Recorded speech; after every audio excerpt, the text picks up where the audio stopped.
धनुष गिरा दिया था, जब वीर योद्धा भी प्रश्नों में उलझ गया था, तब कौन था जिसने उसे फिर से उठाया? कौन था जिसने उसे उसकी शक्ति का बोध कराया? और क्या आप जानते हैं, वो बातें जो श्री कृष्ण ने अर्जुन से कहीं, वही आज आपके जीवन को भी बदल सकती हैं। नमस्कार दोस्तों, आज हम बात करेंगे उस अमर ज्ञान की जो न केवल युद्ध के मैदान में अर्जुन को उसका धर्म याद दिलाता है, बल्कि आज के समय में भी हमें अपने जीवन की उलझनों से बाहर निकलने की प्रेरणा देता है। ये था बना दे। प्यारे भक्तों, आपसे हाथ जोड़ विनती करते हैं, वीडियो को लास्ट तक अवश्य देखें। यह है श्रीमद् भगवद गीता का ज्ञान। भगवद गीता सिर्फ एक धार्मिक ग्रंथ नहीं, यह जीवन जीने की कला है। यह हमें सिखाती है कि चाहे परिस्थिति कैसी भी हो, जब मन डगमगाने लगे, जब राहें धुंधली हो जाएं, तब हमें कैसे स्थिर रहकर सही निर्णय लेना चाहिए। महाभारत के युद्ध की शुरुआत हो चुकी थी। दोनों सेनाएं आमने सामने थीं। अर्जुन ने जब अपने ही गुरु, बंधु, रिश्तेदारों और मित्रों को सामने खड़ा देखा, तो उसका मन विचलित हो गया। उसने श्री कृष्ण से कहा, हे माधव, मैं यह युद्ध नहीं कर सकता।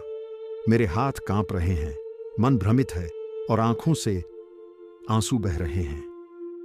यह वही अर्जुन था जिसे वीरता की मिसाल माना जाता था, लेकिन जब भावनाओं और कर्तव्य का टकराव हुआ तो वह भी कमजोर पड़ गया।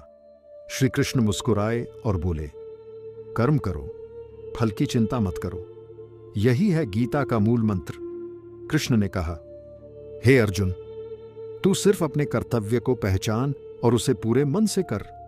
तेरा अधिकार सिर्फ कर्म करने में है, फल पर नहीं। क्या यह सिर्फ अर्जुन के लिए था? नहीं, यह संदेश आपके लिए है, मेरे लिए है, हर उस व्यक्ति के लिए है जो कभी असमंजस में फंसा है। सोचिए, जब हम किसी मुश्किल निर्णय के सामने होते हैं तो कितनी बार हमारा मन कहता है, नहीं, मैं ये नहीं कर सकता। लोग क्या कहेंगे? जरेनिया अगर असफल हो गया तो? इन्हीं प्रश्नों में हम फंस जाते हैं और अपने धर्म, अपने लक्ष्य और अपनी क्षमता को भूल जाते हैं। श्री कृष्ण कहते हैं, कर्म ही पूजा है। जो मन से निस्वार्थ होकर अपने कार्य को करता है, वही सच्चा योगी है। गीता हमें बताती है कि आलस्य सबसे बड़ा शत्रु है। यदि आप अपने कार्य को पूजा समझकर करते हैं, तो वह केवल एक नौकरी नहीं रह जाती, वह साधना बन जाती है। जो कर्म में आसक्त नहीं है और जो सफलता असफलता में सम रहता है, वही शांत रहता है। इसलिए दोस्तों, अगर आप स्टूडेंट हैं तो पढ़ाई को युद्ध समझिए और ध्यान केंद्रित करिए। अगर आप कर्मचारी हैं तो अपने काम को ईमानदारी और समर्पण से कीजिए। फल की चिंता छोड़िए, क्योंकि वह तो स्वाभाविक रूप से आपके पास आएगा। गीता का एक और अद्भुत संदेश है, स्वधर्मे निधनम श्रेयः परधर्मो भयावह।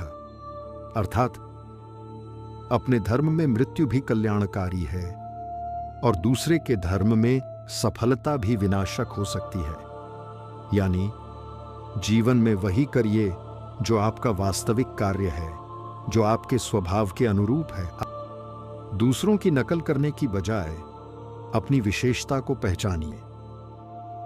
अगर अर्जुन युद्ध छोड़कर संन्यास ले लेता तो क्या वह सही होता?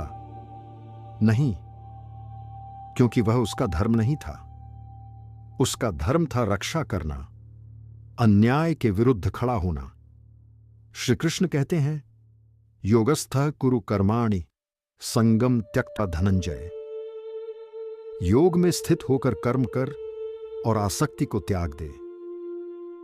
जीवन में जो भी करें, उसमें राग द्वेष न रखें। अगर सफलता मिले तो अहंकार न करें और असफलता आए तो दुखी न हो। यह समझना ही योग है, यह जीना ही गीता है। आज हम डिप्रेशन, स्ट्रेस, असुरक्षा और चिंता से घिरे हैं। क्यों? क्योंकि हम कर्म को नहीं, सिर्फ फल को पकड़ने की कोशिश कर रहे हैं।